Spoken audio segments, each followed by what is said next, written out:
Hey guys, how's it going? Ryan Potter here with Berkshire Hathaway Home Services Ambassador Real Estate, and today I'm going to talk about 12 steps that you need to take when you're looking at buying a home. But I'm going to do it in a unique way, actually. I was reading this article and I thought, you know what, there's a lot of things in this article that rely and that coincide with real estate, actually. It's about sailing, believe it or not. And I just was reading this and it said 12 things you need to know before going sailing for the first time. And it made me think about, man, what are the 12 things that buyers should know before they go sailing for the first time or before they go out and buy their house? So whether this is the first time for you and you're thinking about buying a house, or whether this is the second, third, fourth, fifth time, etc. I think these steps will help you. And so what I'm going to do is I'm going to do a series on this probably for the next 6 weeks. I'm going to do 2 steps each time I do it. So I'm going to cover 12 there and do 2 steps each time.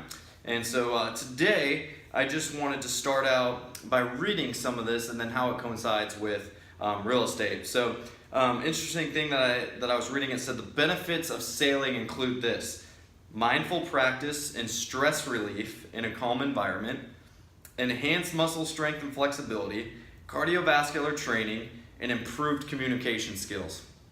And as I was thinking about that, the first thing really steps out to and it says mindful practice and stress relief in a calm environment. Right? I'm sure some of you have, maybe some of you haven't, but you know that when you get involved in a real estate transaction, you like it to go as smooth as possible, right? But we all know that there's times where the environment isn't so calm, right? There's something that comes up on an inspection, there's a miscommunication with a seller and a buyer or agents or whatever the case is there. And so you try to hash that out, work through those things, but sometimes it can cause some stress levels to go up, some frustration, maybe closing gets pushed back a little bit because of something that came up with underwriting or financing. There's all sorts of different things. And that made me think about, like, it's kind of the same thing as sailing, right? When you're going sailing, there's some things that you can't control, like the weather, for example. You might go out sailing and let's say that you're going on a 10-day trip and the weather's great for 8 of those days and it's going smooth, and then all of a sudden you get into a storm, right? How do you handle that situation when you're in the storm? It's the same thing in real estate. You know, things can go really smooth and then one day something can come up and you know, you have to deal with the certain situation that you're dealing with. And so that's why it's always good to have an agent protecting you, representing you, and making sure that they can help you navigate through that storm so that you come out in the end, landing up on shore, walking to the house of your dreams, and everything's fine and dandy, right? So I thought that was interesting. And then enhance muscle strength and flexibility, cardiovascular training, improve communication skills. So what I read through this is there's certain things that take place as you begin sailing, right?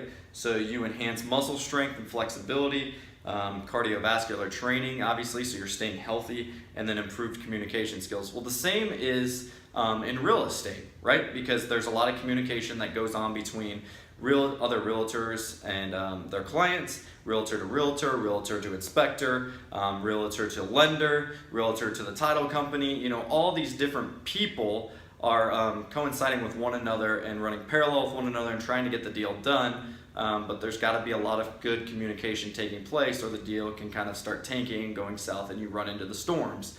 But if you have a good agent that's good at communication and navigating through those things, such as myself, hopefully you don't have to worry about that problem as much. Not to say that it doesn't come up, because sometimes there's things out of your control that you can't handle, like something from underwriting comes back that they need, or whatever the case is there. But when you have a realtor, it's nice because they kind of navigate that for you and you don't have to deal with it.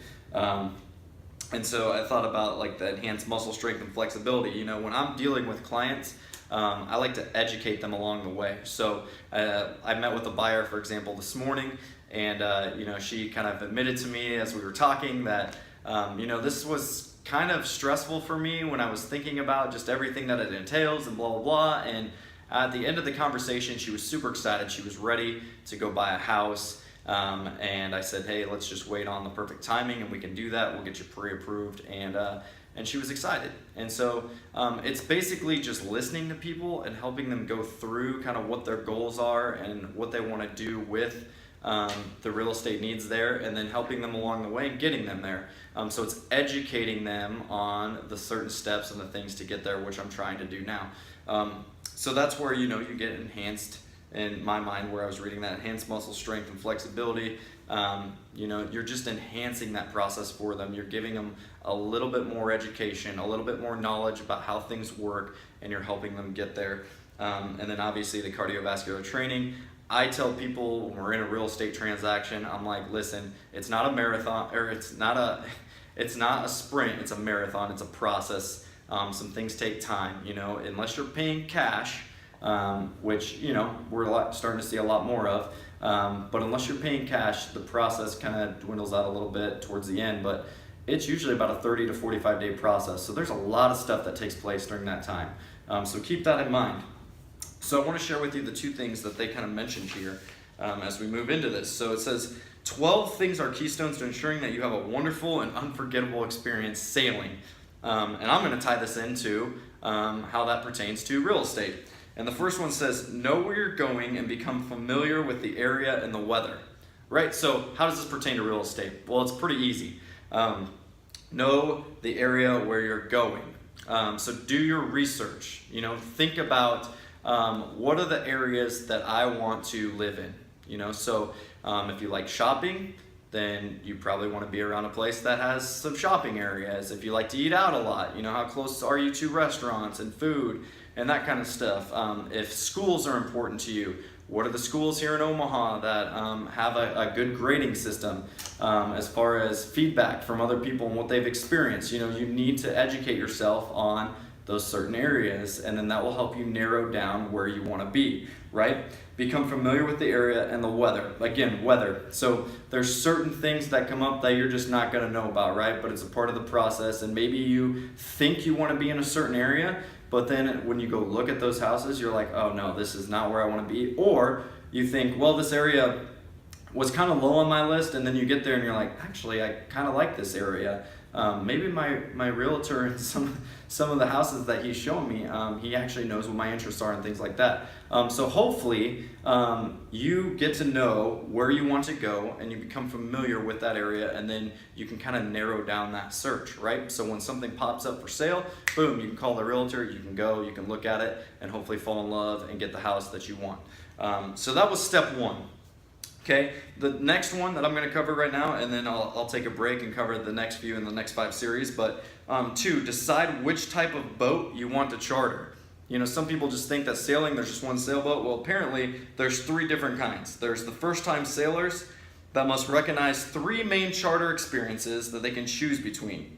Okay, you've got the bareboat chartering, which is not recommended for newbies, since it only provides the bare bones of the trip, aka the boat.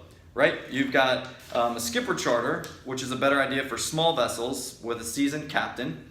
And then you've got the most enjoyable experience, however, with an on a crew charter, where the only thing you need to worry about on your trip is having fun while the crew does the work. So how does that relate to real estate? Well, I think it relates to real estate with the third option here. So the thing you need to worry about on the trip is having fun while the crew does the work. That's what I am in the real estate business for, and to represent you and to protect you and to walk you through those things. So as you go through the sailing experience, you're being educated, you're being trained on things, but overall the experience should be fun, right?